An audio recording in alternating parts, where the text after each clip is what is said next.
ప్రజాపాలన పేరిట అధికారంలోకి వచ్చినటువంటి కాంగ్రెస్ పార్టీ ఈరోజు చేస్తున్నటువంటి దాష్టికాలకు చాలా ఉదాహరణలు ఎన్నో చూస్తూ ఉన్నాం.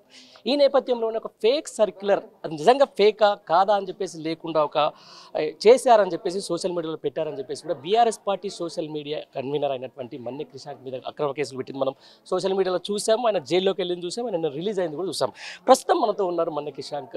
అసలు ఏం చెప్తారు ఈ కేసుకు సంబంధించి, అసలు ఈ సోషల్ మీడియాలో పెట్టిన సర్క్యులర్ ఏంటి, దాని కథ ఏంటి, దాని కమామిషన్ ఒకసారి అడిగి తెలుసుకునే ప్రయత్నం చేద్దాం. అన్న వెల్కమ్ టు హోమ్ అనొచ్చుగా.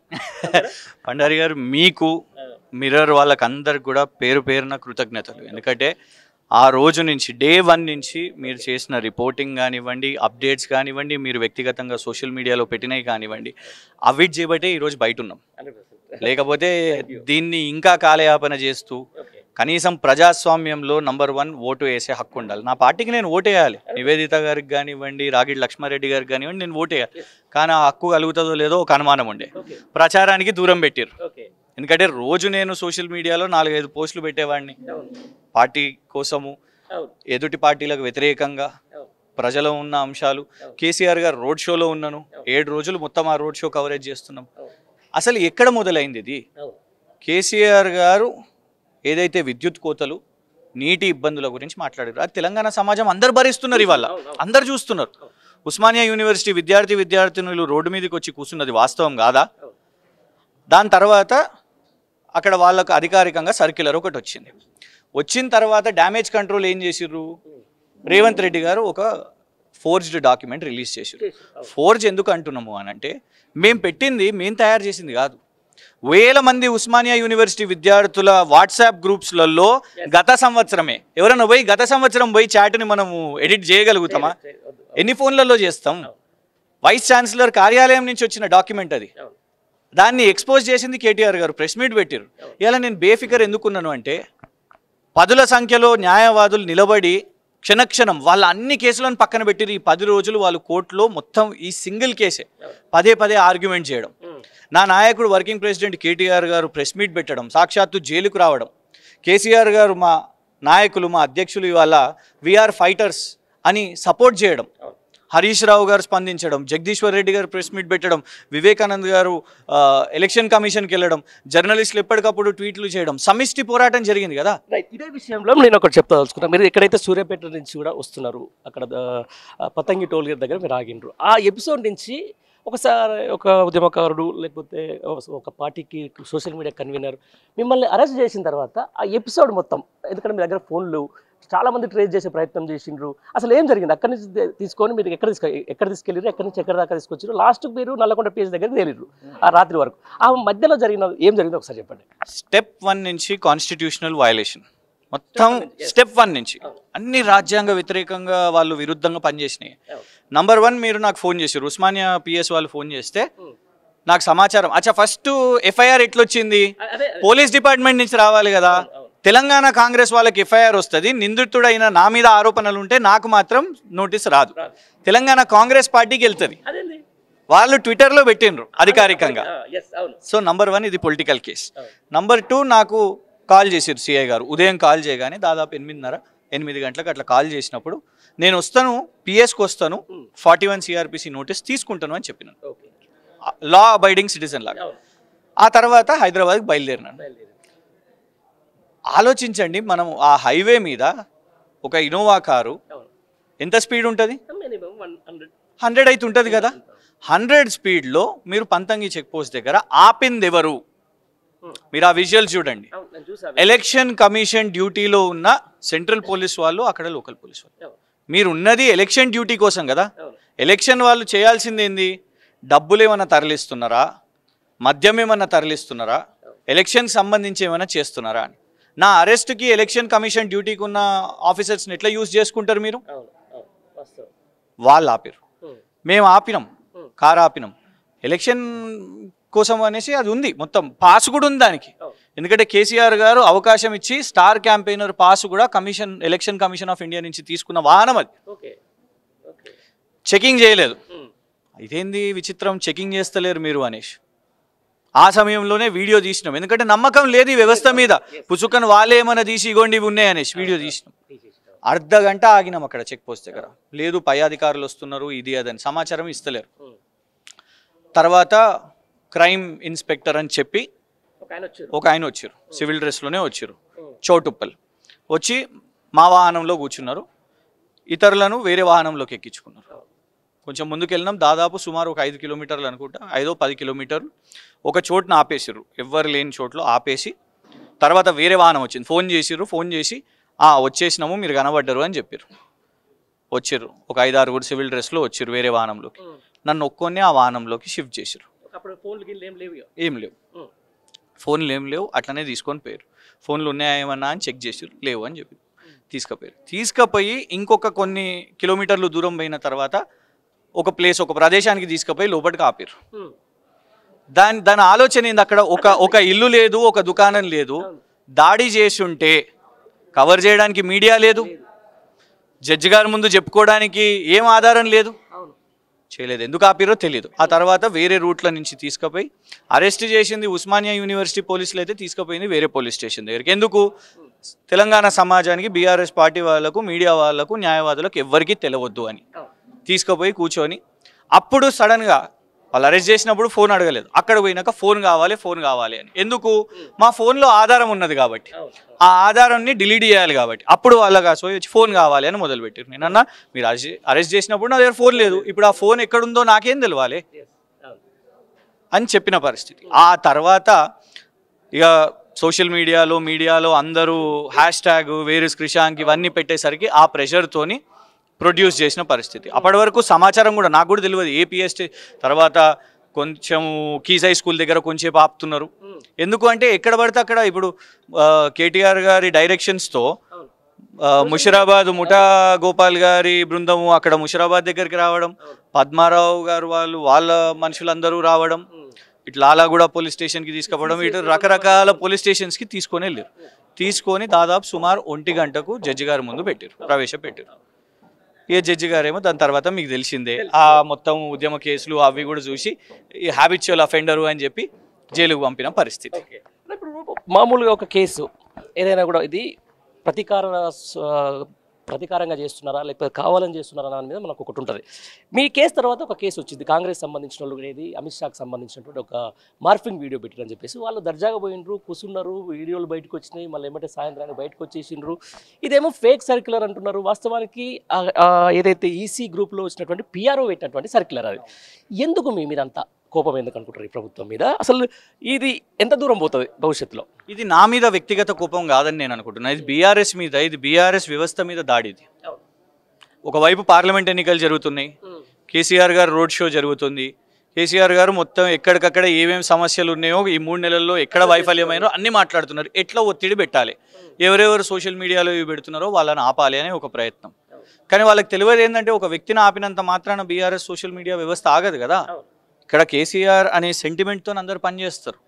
కానీ ఎంత కక్షపూరితంగా అంటే మీరు గమనించండి, ఒకవైపు వాళ్ళకేమో ప్రొటెక్షన్, మనకేమో డిటెన్షను, కస్టడీలు, ఇప్పుడు సంతకాలు పెట్టాలి, పోలీస్ స్టేషన్కి పోవాలి, పొద్దున ఢిల్లీ పోలీసులు వస్తున్నారు అనేసరికి వీళ్ళని పట్టుకుంటున్నారు, సాయంత్రానికి రిలీజ్ చేసేసారు. వాళ్ళదేమో అందరికీ తెలుసు అది ఓపెన్గా అమిత్ షా మాట్లాడింది కాదు అని అందరూ పెట్టేసిన పరిస్థితి. కానీ ఇక్కడ ఇవాళ ఉస్మానియా యూనివర్సిటీలోనే చర్చ జరుగుతుంది. మీరు ఇదే మైక్ పట్టుకొని పోయిన కదా, విద్యార్థులతో మాట్లాడిచ్చారు కదా, ఆల్రెడీ చూసిన నేను ఆ వీడియో. విద్యార్థులే చెప్తున్నారు మా అందరి ఫోన్లలో ఉన్నది సర్క్యులర్. ఎన్ని ఆధారాలను తొలగించేస్తావు రేవంత్ రెడ్డి? ఇవాళ నా ఒక్క ఫోన్ తీసుకున్నంత మాత్రాన, మిగతా మిత్రుల ఫోన్లు తీసుకున్నంత మాత్రాన 1000 మంది ఫోన్లలోకి వెళ్ళి నువ్వు డిలీట్ చేయలేవు కదా. రేపో మాపో మా ప్రొఫెసర్లు కూడా మాట్లాడతారు, అరే మా స్టూడెంట్ మా బిడ్డ ఇవాళ జైలుకు పోతున్నాడు అంటే ఏదో ఒక ప్రొఫెసర్ అయితే బయటికి వస్తాడు కదా, మెయిన్ వ్యవస్థ చేసిన తప్పు జరిగింది ఇవాళ ఒత్తిడి పెట్టిండు రేవంత్ రెడ్డి అని మాట్లాడతాడు కదా. సో అది కావాల్సిన అవసరం ఉన్నది. అకాడమిషియన్స్ కూడా మాట్లాడాలి. నేను వాళ్ళని కోరుతున్నాను, ప్రార్థిస్తున్నాను. అడ్వకేట్స్ ఫైట్ చేసిర్రు, మీడియా ఫైట్ చేసింది. ఇవాళ వాస్తవానికి మీడియా సపోర్టు లేకుంటే అడ్వకేట్ సపోర్ట్ లేకపోయి ఉంటే ఇంకా డిలే చేసేవాళ్ళు. ఇదే ప్రాసెస్. స్టేషన్ బెయిల్ సెక్షన్స్ అన్నీ కూడా స్టేషన్లో బెయిల్ ఇచ్చే సెక్షన్స్ అవి. దానికి స్టేషన్లో రాలేదు, జడ్జి గారి దగ్గర రాలేదు, వాయిదా వాయిదా వాయిదా వాయిదా వారం మొత్తం అట్లా నడిపించేసారు 7 జడ్జిలు ఒక్క కేసు కోసం అని అంటే.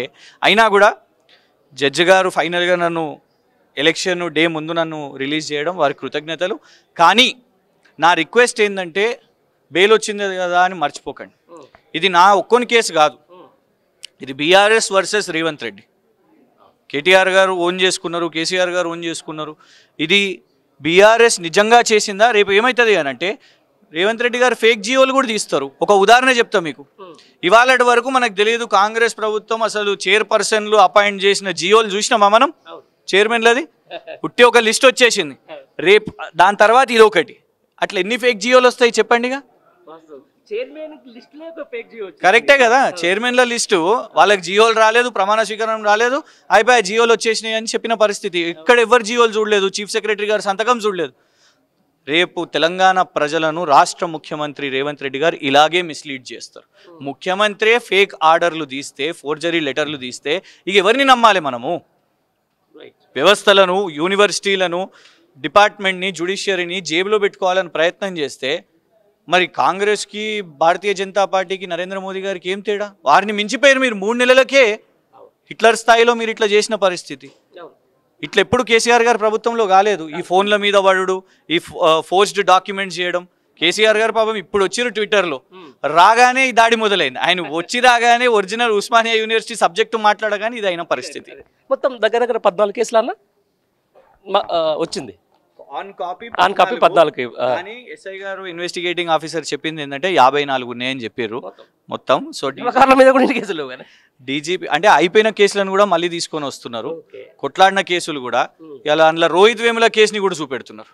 అవును, బాజాప్తా చెప్తున్నాం. రోహిత్ వేముల న్యాయం కోసం పోరాటం చేసిన వాళ్ళు. ఏమైంది కాంగ్రెస్ పార్టీ బుద్ధి? చట్టం అని చెప్పినావు, రాహుల్ గాంధీ వచ్చిండు, హామీ ఇచ్చిండు, చట్టం తీసుకొని వస్తాం యూనివర్సిటీలలో దళిత విద్యార్థుల కోసం. ఇలా రోహిత్ వేముల దళితుడే కాదని చెప్తుంది వాళ్ళ రిపోర్టు. కేసే లేదు, కేసే కొట్టేస్తుంది అని చెప్పి. అంటే ఎంత దగులుబాజీ వ్యవహారం. కాంగ్రెస్ ఎలక్షన్ ముందు ఎట్లుంటుందో, ఎలక్షన్ తర్వాత ఎట్లుంటుందో తెలిసిపోయింది ఇలా. ఆ కేసులను అన్నీ చూపెట్టి ఇలా నన్ను హ్యాబిచువల్ అఫెండర్ అన్నారు. రేపు రౌడీ షీట్ అని కూడా అంటారు కావచ్చు. మీరు అందరు కాపాడుకోవాల్సిన అవసరం ఉండదు, ఎందుకంటే అందరం కలిసి ఉండాలి, లేకపోతే ఈ వ్యవస్థ ఇరికించే ప్రయత్నం చేస్తుంది. కాబట్టి వీటన్నిటి మీద కూడా గౌరవ డీజీపీ గారికి రిప్రజెంటేషన్ ఇస్తాము, రిట్ ఇచ్చి వీటి మీద న్యాయ పోరాటం చేస్తాం. మిమ్మల్ని ఒక్కరోజు కస్టడీకి తీసుకున్నది పోయి అసలు ఏం అడిగిండ్రు? ఏం తెచ్చిండ్రు మీ మీద ఒత్తిడి? Phone phone phone phone phone పొద్దుటి నుంచి రాత్రి వరకు ఫోను. అందరిది వాళ్ళ ఫోన్లే కావాలి వాళ్ళకు. ఇవాళ చూడండి, ఏం లేని చుట్టూ కూడా ఏమనంటే ఫోన్ ట్యాపింగ్ అంటారు, మీ ఫోన్లు కావాలి అని అంటారు. పాయింట్ ఏంటంటే బద్నాం చేయడానికి ఇవాళ ఆ ఫోన్లో ఏమున్నది, ఎలాంటి స్ట్రక్చర్ ఉన్నది, ఎవరు పని చేస్తున్నారు, మీలాంటి జర్నలిస్టులు మాకు ఏమైనా సపోర్ట్ చేస్తున్నారా, మేమేమన్నా మీకు ఫీడ్ ఇస్తున్నామా?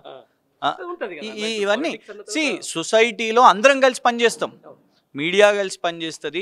అందులో ఉన్న మీకు ఒక పాయింట్ చెప్తాను. ఆ రోజు నుంచి ఈ రోజు వరకు కలిసిన ప్రతి పోలీస్ కింది స్థాయి నుంచి అధికారులు కూడా కేసీఆర్ గారు మళ్ళీ వస్తున్నారు అని భావిస్తున్నారు. వాళ్ళు షేర్ చేసుకున్నారు. వాళ్ళు చెప్తున్నారు ఉప్పల్లో కేటీఆర్ గారి రోడ్ షో జనం, ఎందుకంటే వాళ్ళు డ్యూటీ పోయి వచ్చారు, చాలా బ్రహ్మాండంగా జరిగింది అని వాళ్ళు చెప్తున్నారు. కానీ ఏంటంటే ఒత్తిడి బయట, అక్కడ హిట్లర్ రేవంత్ రెడ్డి ఉన్నాడు కదా, ఏం ఒత్తిడి పెడతాడో అని పాపం కక్కలేక మింగలేని పరిస్థితి. సో అసలు కావాల్సింది ఫోన్. అక్కడ మాదాపూర్ పోలీస్ స్టేషన్లో ఫోను తీసుకున్నారు, అడిగిన ఇచ్చారు. మళ్ళా నెల రోజులకే మళ్ళా ఫోన్ కావాలని బట్టే ఎన్ని ఫోన్లు మార్చాలి రేవంత్ రెడ్డి నేను నీకోసం? ఇది కూడా మీ ఫోన్ల మీద ఉండదు ప్రభుత్వం ఏందో, మరి దాంట్లో ఏం తీస్తారో తెలియదు అన్న. మొత్తానికన్నా ఈరోజు ఒక అప్రజాస్వామ్యం ఇదంతా, అంటే అరెస్టులు చేయడం, బెదిరించడం, చాలామంది బీఆర్ఎస్ పార్టీకి సంబంధించిన సోషల్ మీడియా వారియర్స్ పైన అయితేనేది, లేకపోతే కార్యకర్తలపై అయితేనేది దాడులు జరుగుతూ ఉన్నాయి. పోలీస్ డిపార్ట్మెంట్ అయితే ఒక నిజంగా అంటే ఒక బయాస్డ్గా, ఈ ప్రభుత్వానికి బయాస్డ్గా వ్యవహరిస్తుందనే దాని మీద ఒక టాక్స్ అయితే వినిపిస్తూ ఉన్నాయి. దీని మీద మీరు ఏమంటారు? కేసీఆర్ గారు కూడా సోషల్ మీడియాలోకి వచ్చిర్రు, ఇక full protection, don't worry. BRS legal cell వచ్చింది, వాళ్ళకి అమౌంట్ కూడా ఇచ్చినాం. అఫీషియల్గా మా పార్టీలో ఉన్న ఫండ్ నుంచి దానికి ఇచ్చినాం. అచ్చా మీకు ఇంకో విషయం చెప్పాలి. ఫస్ట్ కేసు అలా అంటే నాకు ముందు సమాచారం లేదు, కానీ అమౌంట్ అయిన తర్వాత ఫస్ట్ కేసు నిన్న నా బెయిల్ పైసలు కూడా ఇచ్చింది బీఆర్ఎస్ లీగల్ సెల్లే. మేము వ్యక్తిగతంగా పెట్టుకుందాం అనుకున్నా కూడా నో అని చెప్పి బీఆర్ఎస్ లీగల్ సెల్ వాళ్ళే ఆ డబ్బులు కూడా ఏదైతే నాకు ఇచ్చిరో బెయిల్ దానికి కూడా ఇచ్చింది బీఆర్ఎస్ లీగల్ సెల్లే. కేటీఆర్ గారు వచ్చిండ్రు. కేటీఆర్ గారు ఇప్పుడే నేను అప్డేట్ చూసినాను, ఇవాళ చివరి రోజు ఎన్నికల ప్రచారం. ప్రశాంత్ అనే చెన్నూరులో సోషల్ మీడియా వారియర్ వాళ్ళ ఇంటికి వెళ్ళి భోజనం చేసిండు. నేను అనే పాయింట్ ఏంటంటే వ్యవస్థ మీతో పాటు ఉన్నది. ఎంత ఇరికించాలని ప్రభుత్వం కుట్రలు చేసినా కూడా మనం తప్పు చేయనంత వరకు వ్యవస్థ మనతో నిలబడుతుంది. ఇలా మేము చేసిన తప్పు కాదు. నేను పిహెచ్డి ఇన్ జర్నలిజం అండి. నా యూనివర్సిటీ మీద నేను ఫోర్స్ డాక్యుమెంట్ చేస్తానా? లా చదివినోని నేను, ఐఎమ్ గ్రాడ్యుయేట్ ఇన్ లా, రేపో మాపో డాక్టరేట్ వస్తుంది. ఇంత చదువుకున్నోని నేను ఫోర్స్ డాక్యుమెంట్ చేస్తానా? చేస్తే కేటీఆర్ గారు నన్ను నా వెనుక నిలబడతారా? కేసీఆర్ గారు ఉంటారా? బీఆర్ఎస్ వాళ్ళు ఉంటారా? రేవంత్ రెడ్డి గారి ప్రవృత్తి అది, రేవంత్ రెడ్డి గారి కేటగిరీ అది. ఆయన చేసిన ఆర్టీఐలు కానివ్వండి, దందాలు కానివ్వండి, ఆయనలో ఉన్నది క్రిమినల్ బుద్ధి, నాలో లేదు. నా ట్రాక్ రికార్డ్ చూడండి, ఏ కేసు అయినా కూడా ఓన్లీ పొలిటికల్ కేసెస్. రైట్, ఎట్లా ఉండబోతుంది మరి భవిష్యత్తు? ఈ కేసుని ఎట్లా ఎదుర్కోబోతున్నారు? ఇంకొకటి దానికంటే ముందు క్వశ్చన్ అడుగుతా, ఎట్లా ఉంది జైలు జీవితం? జైలు జీవితం తెలంగాణ ఉద్యమంలో వాస్తవానికి అది డిఫరెంట్ ఉండే. ఇప్పుడు ఇది నీతో పాటు ఎవరు ఉద్యమ అనుచరులు ఉంటారు, but your only single 10 days చెంచల్ కూడా జైలు. ఎట్లా ఉంది? రేపిస్టులతోని, మర్డర్లతోని, అన్ని రకాల కేసుల వాళ్ళతో పెడతారు. ఇండైరెక్ట్గా ఎట్లా హింసించాలి అనే ప్రయత్నం చేస్తారు. మెంటల్ టార్చరు, ట్రామా అవన్నీ కూడా ఉంటాయి. మానిటరింగ్ ఉంటుంది, మనం ఎవరితో మాట్లాడొద్దు, ఎవరు మనతో మాట్లాడొద్దు, ఇవన్నీ కూడా ఉంటాయి ఆ రెస్ట్రిక్షన్స్. కానీ జైలు అధికారులు కూడా చాలా పొలైట్గా, సాఫ్ట్గా ఇవన్నీ కూడా ఉండే. కానీ ప్రతీకారం మాత్రం ఖచ్చితంగా ఉంటుంది. ప్రజాస్వామ్యంలో మేము అనేది ఏంటంటే, నాకు కాంగ్రెస్ పార్టీ మీద, రేవంత్ రెడ్డి గారు మీద, మిగతా మంత్రులు అవన్నీ కాదు, రేవంత్ రెడ్డి అనే వ్యక్తి చాలా కక్షపూరితంగా పనిచేస్తాడు. మీ అరెస్ట్ మొత్తం కూడా ఆయన ఆఫీస్ నుంచే కోఆర్డినేట్ చేయబడింది. మీరు తీసుకొని వచ్చిన తర్వాత, మీ అరెస్ట్ తర్వాత ఒక్క ఫోటో కూడా ఈరోజు మీడియాకు రిలీజ్ కావద్దు, ఆ రిలీజ్ అయితే డ్యామేజ్ అవుతుంది అన్న కాడికి ఒక ఆర్డర్స్ ఇచ్చిన పరిస్థితి కనిపిస్తూ ఉంది. ఇవన్నీ చూస్తుంటే ఈ కక్ష సాధింపు ధోరణి ఇట్నే కొనసాగుతుందా? అట్లనే కనబడుతున్నది చూస్తుంటే. ఎట్లా ఎదుర్కొంటారు మరి? డెఫినెట్గా వ్యవస్థలో పాటు మాకు ఏదైతే ఎలిమెంట్స్ ఉన్నాయో, మీడియా కానివ్వండి, జ్యుడిషియరీ కానివ్వండి, వాళ్ళందరి మీద ప్రెషర్స్ వచ్చినా కూడా కొన్ని అయితే వాయిసెస్ వస్తాయి. ఇట్లాంటి ప్రెషర్ నుంచే ఎమర్జ్ అవుతాం. సో నేను అనేది ఏంటంటే, పోరాటం ఆపలేం. ఇంత బలగం మనతో పాటు ఉన్నప్పుడు ఖచ్చితంగా పోరాటం చేయాలి. చేయకపోతే ఇందులో నిజంగా నేను ఏదో నేరం చేసినట్టే అయిపోతుంది. నేను అందుకే మిమ్మల్ని ఏం అడుగుతున్నా అంటే, బెయిల్ వచ్చింది కదా అయిపోయింది అని అనుకోకండి. అడగండి, నిలదీయండి. క్రిషాంక్ నువ్వు ఫోర్జరీ చేసినవా అని అడుగుతూ ఉండండి. అయితే నేను లేకుంటే కేటీఆర్ గారు అన్న జైలుకు పోవాలి, మాకన్నా శిక్ష పడాలి, రేవంత్ రెడ్డి కన్నా పడాలి. ఈ కేసు త్వరతగతిన చేయాలి, జ్యుడిషియరీ త్వరతగతిన చేయాలి. ఇట్లాంటి ఎన్నో తప్పిదాలు కాంగ్రెస్ చేస్తూ ఉంటుంది. ఇది కేవలం ఇది ఒక చిన్న కేసు వాస్తవానికి, ఫోర్జరీ. కానీ ఒక ముఖ్యమంత్రి చేసిండి, ఇందులో పెట్టింది ఎవరో కాదు, రేవంత్ రెడ్డి హ్యాండిల్ నుంచి పెట్టారు. కాబట్టి this fight is direct between BRS and Revanth Reddy. ఇప్పుడు ఒక పార్టీ సోషల్ మీడియా కన్వీనర్ స్థాయిలో ఉన్నారు మీరు. మీది ఒక ఫేక్ సర్క్యులర్ పెట్టారని చెప్పేసి మిమ్మల్ని 10 రోజుల పాటు జైల్లో వేసిండ్రు, మిమ్మల్ని కేసుల పాటు తిప్పుతా ఉన్నారు. ఒక సాధారణ సోషల్ మీడియా పరిస్థితి ఏంది? వాళ్ళకి ఏం ధైర్యం ఇస్తారు? వాస్తవానికి ఒకటి ఉన్నట్టు చెప్తాను. నేను కూడా సోషల్ మీడియా కన్వీనర్ నుంచి దూరం అయిదాం, వయసు పెరుగుతుంది. మేము ఈ మధ్య ప్రెస్ మీట్లు ఇవన్నీ కూడా కూర్చుంటున్నాం. అపోజిషన్ వచ్చినప్పటి నుంచి ప్రెస్ మీట్లు, కొత్త యువరక్తానికి సోషల్ మీడియా బాధ్యతలు ఇవ్వాలి అని అనుకున్నాం. కానీ రేవంత్ రెడ్డి మళ్ళా అదే సోషల్ మీడియాలో ఇప్పుడు ఆ కేసులు పెట్టి, మేము అనేది ఏంటంటే, ఒక సామాన్య కార్యకర్త అయినా, నేనైనా, ఎవరైనా కూడా అందరి కోసం అందరం నిలబడి ఉంటాం. ఎవ్వరికి జరిగిన రేపు ఆఖరికి పండారి గారు, మీరు ఎన్నో ఇంటర్వ్యూలు తీసుకుంటారు, ఎన్నో ప్రశ్నలు అడుగుతారు, ఎన్నో అనాలిసిస్ చేస్తారు. రేపు మీ మీద ఒత్తిడి పడ్డా కూడా అందరం ఖచ్చితంగా వచ్చి నిలబడతాం. నాకు ఇవాళ ఎలాగ నిలబడ్డారో ఖచ్చితంగా ఈ రాష్ట్ర వ్యాప్తంగా రేవంత్ రెడ్డి దాష్టికాలు పెరుగుతూ ఉన్న సమయంలో అందరం ఒకరి కోసం ఒకరు నిలబడాలి. అది లీడర్ అయినా, క్యాడర్ అయినా, ఎవరి కోసమైనా కూడా ఖచ్చితంగా కలిసి నిలబడతాం. థ్యాంక్ యూ కృష్ణ గారు. ఇది మొత్తానికి కృష్ణ గారితో face to face. Thank you.